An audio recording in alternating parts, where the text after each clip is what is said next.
only live in a home after death that you spent your whole life building? Will it hold you like a warm embrace, or will it close in on you with an unforgiving grip? Will it expand into vast gardens, or will it tighten until it crushes your soul? Your grave isn't 6 feet under. It's as wide as your deeds and as deep as your devotion. Will it be your refuge, or will it be your ruin?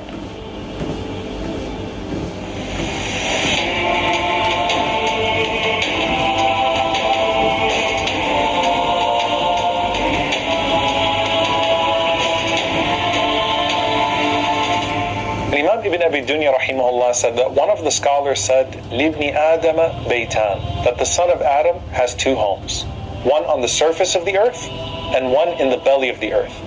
He ends up focusing on the one that's on the surface of the earth. He adorns it, he decorates it, he makes doors facing the north, he makes doors facing the south, he prepares it to suit him in his winter and in his summer, and then he ends up neglecting the one that's in the belly of the earth, and he leaves it in ruins. So he says to this man that he sees putting his house together, this house that you've built above the surface, how long do you expect to live in it? He said, I don't know. He said, the one that's under the earth, how long do you expect to live in it? He said, forever. He said, then doesn't it make sense that that's the one you should work on? Have you built your next home yet? How well constructed is it? What furniture have you picked out for it? How big is it? Why would my grave depend upon how I was here? Well, I want you to think about it in terms of 2 things.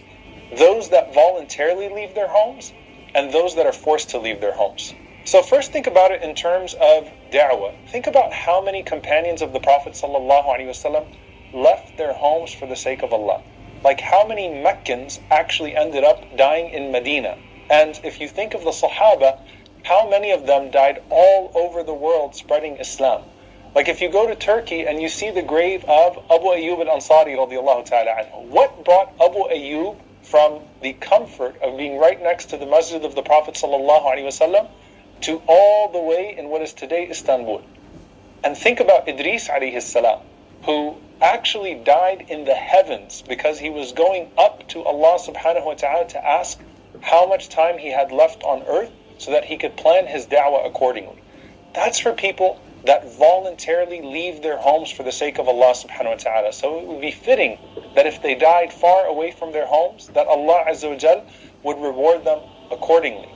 But then also think about those who were driven from their homes, like the refugees of the world, who dwell all over, but they never feel the warmth of home again.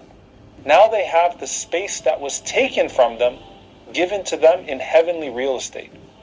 And Allah subhanahu wa ta'ala compares being driven out of your homes in the Quran to actually being killed.